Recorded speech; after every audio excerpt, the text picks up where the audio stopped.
Hello, everybody, and welcome back to Blue Jays Today, coming to you from the Sports Interaction Studio, where we always got something to say about the Toronto Blue Jays. I'm your host, Adam Peddle. And I'm your host, Nicholas Playlog. And in this one, folks, guess what? We're talking about Kyle Tucker again. Woo!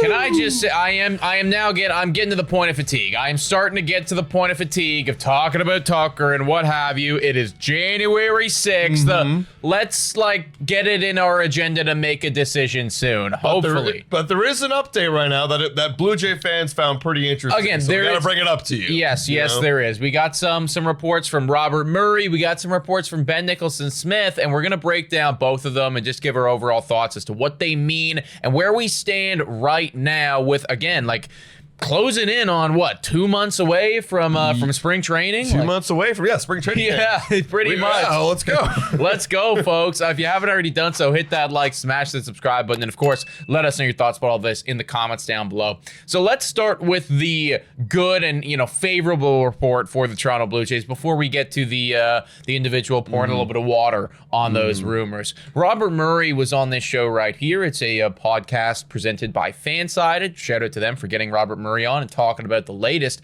And on that show, he said a number of different things, but the most important one is that he believes Kyle Tucker is interested in the Jays just as much as the Jays are interested in him. And this is something that we've been talking about for a while, right? Toronto has been showing a ton of interest in Kyle.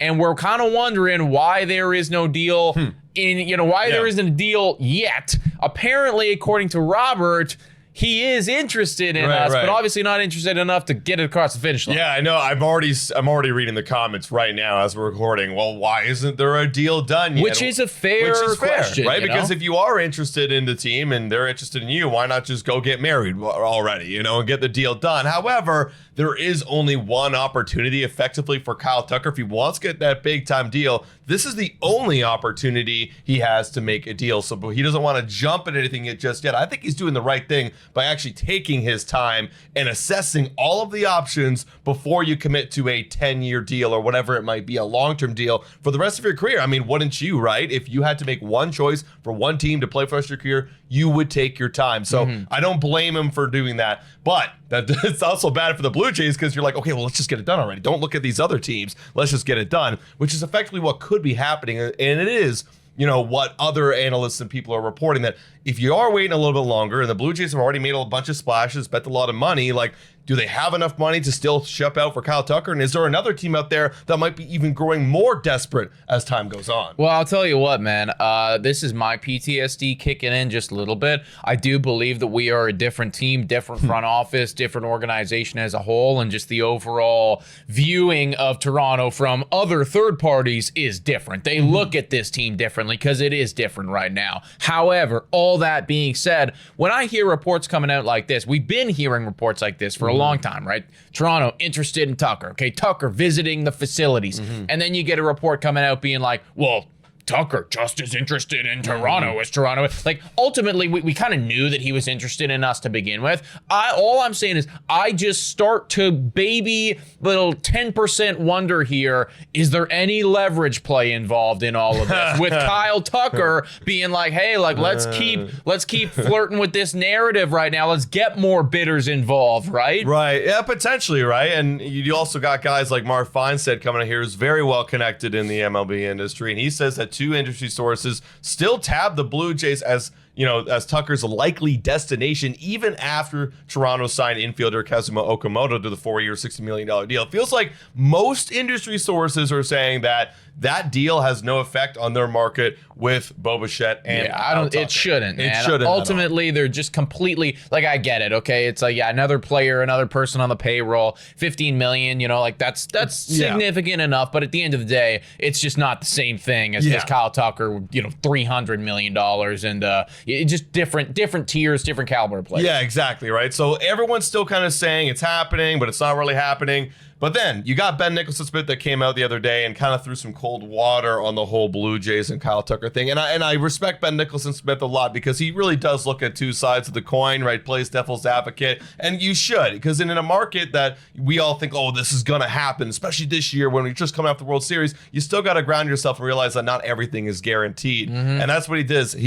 He brings up right here on the JD Bunkus podcast. Shout out to JD Bunkus, by the way, saying that at one point, and he agreed with many of these analysts, that at one point the Blue Jays looked like the favorites and the best candidate to give Kyle Tucker a long-term deal. Now he would say the Mets, and this is bringing up his personal opinion and his analysis of the situation, looking at that outfield for the Mets, and also considering the spending power of Steve Cohen.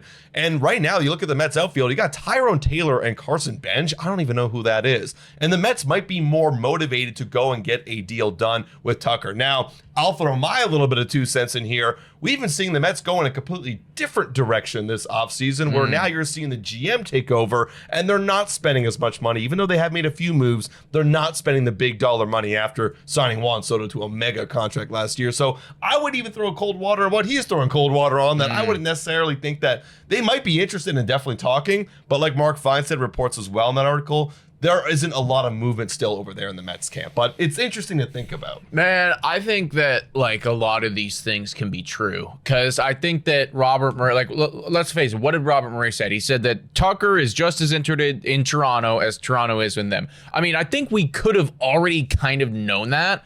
Right? Like we knew that he was mutual interest in here. He doesn't go all the way to the facility and tour around it without having like, some. Fuck, I don't want to go to these guys. Like obviously there's some mutual interest here. I also think, maybe I'm not saying necessarily the Mets are more likely than the Jays to offer him a long-term deal, but I could also believe that as time goes on, maybe the Mets are changing their viewpoint and becoming more interested in getting involved in Kyle Tucker, because now apparently his price tag isn't at the $400 million mark, but starting to project more closer to the $300 million. So I could also believe that could be true. Like, I think that a lot of these things could be true right now. I think that Tucker is interested in Toronto. I also do believe that all of these reports coming out, like, come on, he's not an idiot. His agent's not an idiot. I think that there is an element of strategy involved right here. We want there to be some level of competition, and we want there to be, like some type of bidding going on right now. We want that. I think all of these things can be true right now, man. I will say, though, that as time goes on, I know it's a big decision, but as all the days tick by, I'm not like out on Toronto getting him, but I am starting to get a little bit more anxious at the overall fact, which is we still don't have a deal done yet, even though apparently you're interested, they're interested, offers have been made, tours have been had. You know what I'm saying? Yeah, no, for sure. And I think you actually bring up a good point with the whole contract, because it is lower. We brought this up weeks and weeks ago. I feel like we brought this up so many times on this channel because there's nothing to talk about this offseason right now. But like the fact that his contract is getting lower because there isn't as many teams willing to pay that $400 million that he wanted. Now that also adds to the timeline of Kyle Tucker right now. He wants, and his agent wants, to get some more bidders in here to get that price tag back up. And that's what Robert Murray came out and said right here. Or excuse me, not Robert Murray. Mark Feinstein said in his article, the same one we brought up before, it is around that $300 million mark, which we haven't heard an update about that in a while, which is a little bit lower than we projected. I would actually love that deal so much more. It definitely looks like a better deal for the Blue Jays than any team that gets them if it's 300 versus 400.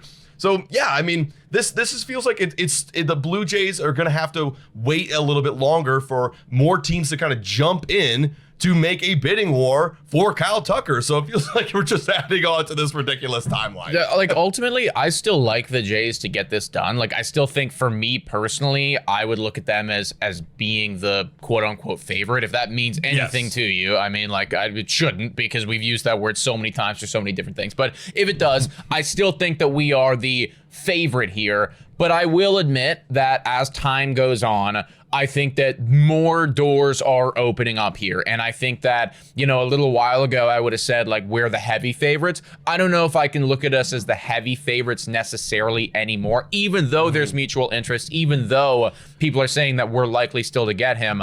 I think that as time goes on, more short-term deals are potentially opening up. I think that LA is going to be involved. I do agree with Ben. Don't hate on Ben for pouring treading water on it. I think he's doing the right thing. I mean, if he is, like, if the price tag is getting low on the long-term deal, do the Mets buy in for 2 years? Right? They could do that too. Yeah, exactly. And there is one thing that Ben brings up that I will agree with is, when you consider the roster right now, it is full. And we brought this up on our podcast yesterday. It is so full. It's pretty stacked. Right now, if you're already looking at Nathan Lucas, who was starting, second in the lineup every day in the World Series for the Blue Jays. Like, you're already looking at him on the bench. If you add Kyle Tucker to that outfield that already currently has Addison Barger, Santander, and Dalton Varsho, well, now what do you do? Now that you have Kazuma at third base, are you benching Santander or Barger? It looks like you're forced into a trade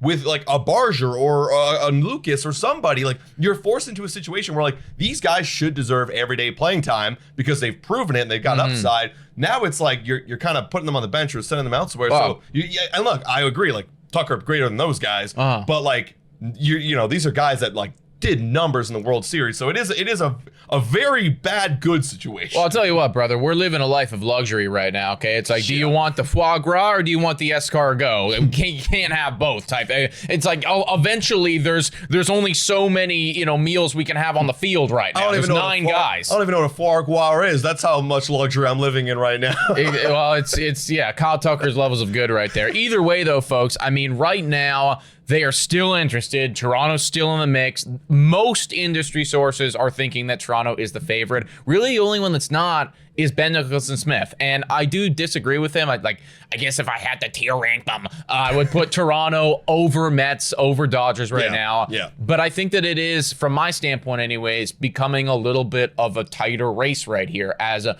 I would assume Tucker is starting to open the door on more different avenues of how he's going to get paid, how his career is going to look. Is there player opt-outs? Is there deferrals? X, Y, Z.